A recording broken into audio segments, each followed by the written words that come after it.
The rise of Elvis Presley from poverty to superstardom. Ladies and gentlemen, grab your blue suede shoes and get ready to shake, rattle, and roll with the one and only Elvis Presley. In this video, we'll be exploring the incredible journey of the king of rock and roll, from his humble beginnings in poverty to his ascent to the throne of superstardom. Elvis Presley was born in January 1935, right in the middle of the Great Depression. You know, things were rough when even the babies were feeling the pinch, and if that wasn't enough, poor Elvis had to endure the tragedy of losing his twin brother Jesse at birth. But despite the tough start to life, Elvis was loved and doted on by his parents, Vernon and Gladys, and their extended family. In fact, Gladys was so protective of Elvis that he wasn't allowed to wander too far from her sight, or he'd risk a good spanking. Growing up in a modest two-room shack in East Tupelo, Mississippi, Elvis wasn't exactly the most popular kid on the block. He was a bit of an introvert and didn't have many close friends. But don't let that fool you. Elvis had talent oozing out of his pores from a young age. In fact, it's said that he was singing in the choir at church before he could even walk. Despite being a sweet and average student, Elvis always had something special about him. Even at a young age, Elvis understood his parents' struggles with employment and debt. He even came up with a plan to fix her problems. "Don't worry, Mom," he told Gladys. "When I grow up, I'm gonna buy you a nice house, pay off all your debts at the grocery store, and get 2 Cadillacs, one for you and Dad and one for me." Elvis may have been a timid kid, but he had big dreams of becoming a star. And it all started at the Mississippi-Alabama Fair and Dairy Show, where a 10-year-old Elvis took to the stage for a talent contest. He sang without any accompaniment, and despite only placing 5th, he caught the attention of a local DJ. Elvis finally got his hands on a guitar, thanks to some generous relatives and a helpful pastor. And even though he was shy, he started performing at a weekly amateur showcase, showing off his skills to anyone who would listen. But not everyone was a fan of Elvis's hillbilly tunes. In fact, some of his classmates at Milam Junior High were downright mean about it. They even stole his guitar and cut the strings. But Elvis's classmates eventually made it up to him by raising money to buy him new strings. As a thank you, Elvis gave them a mini concert before his family packed up and moved to Memphis, Tennessee in November 1948. Talk about a rock star move. When Elvis first arrived at Humes High School in Memphis, he was so overwhelmed that he turned right around and ran back home. But he didn't let that stop him. He came back the next day, determined to blend in with the crowd. Unfortunately, he left his guitar at home, but he did sing for a music teacher to prove that his style was just as valid as hers. But fitting in wasn't easy for Elvis. He joined the ROTC as a sophomore, but he still struggled to find acceptance at Humes. Some of his classmates were even mean to him, throwing rotten fruit and other stuff at him because he was different. But Elvis found a home at the Lauderdale Courts Public Housing Complex, where he took guitar lessons and started performing at parties and impromptu concerts. As he entered his later teenage years, Elvis started dressing more flamboyantly, wearing flashy jackets and dress pants, and growing out his famous sideburns. Of course, this just made the bullies hate him even more. One day they even cornered him in the bathroom, trying to cut off his hair, but luckily a football player and future Memphis Mafia member named Red West saved the day.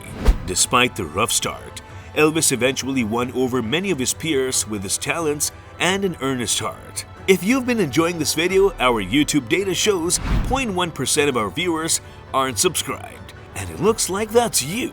So do us a huge favor and hit that subscribe button and turn on post notifications so you never miss another video. 1953, Elvis graduates high school. When Elvis graduated from high school in 1953, he was just getting started.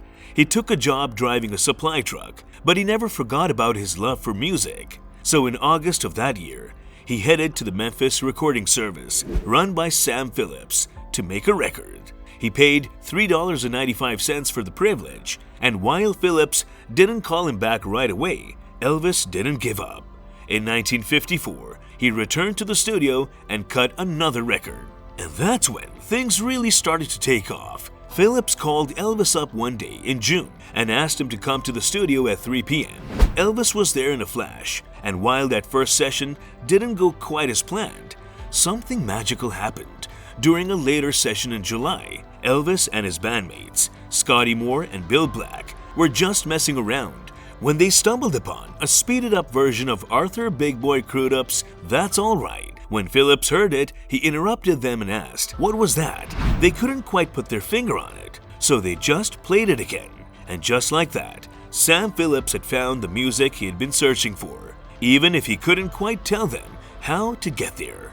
The debut single of That's All Right, with Blue Moon of Kentucky on the flip side, was a hit, and before long, a national phenomenon was born. Elvis was only 19 years old. He made his debut on the Louisiana Hayride radio show in October 1954, and the following year, he signed a landmark deal with RCA for $40,000. RCA re-released his 5 Sun Records singles, and the rest is history. Elvis Presley was the king of rock and roll, and he knew it. His performances on The Ed Sullivan Show in 1956 drew in a staggering 60 million viewers, a testament to his talent and charm. But it wasn't just his voice that had fans swooning. According to his guitar player, Scotty Moore, it was all about that iconic leg shake. Elvis knew the secret to his success, and he wasn't about to give it up. Well, sir, you take the wiggle out of it, and it's finished, he famously quipped. Elvis was known for being a nice guy, and he never forgot his roots. He generously donated funds to build a ballpark, swimming pool, and community center in his hometown of Tupelo. And true to his promise made at age 4, he bought his family a Cadillac in 1957. Elvis Presley may have been known as the king of rock and roll, but in 1958, he traded in his crown for a camouflage uniform when he was drafted into the United States Army. But just because he was serving his country didn't mean he had to give up his music career. In fact, while stationed in Germany as an armor intelligence specialist, Presley still managed to record some killer tunes in Nashville and rack up 10 top 40 hits. Elvis Presley's mother was diagnosed with hepatitis in early August, and her condition quickly worsened. Presley was granted emergency leave to visit her and arrived in Memphis on August 12. Just 2 days later, she passed away at the age of 46 due to heart failure. Presley was deeply affected by her death. But the army wasn't all work and no play for Elvis. He also discovered a love for amphetamines and karate, which he continued to pursue even after his discharge. And let's not forget about the most important thing that happened during his military service. He met his future wife, the lovely Priscilla Buelow. So even though he may have been away from the spotlight for a bit, Elvis proved that he was still the king, even in a military uniform. After serving his country for 2 years in the military, Elvis Presley made his triumphant return to the United States in March 1960. As he stepped off the train in Tennessee, he was greeted by hordes of screaming fans, eager to get a glimpse of the king of rock and roll. It was clear that Elvis's time in the army had done nothing to diminish his popularity, and he was quickly back in the studio recording new music.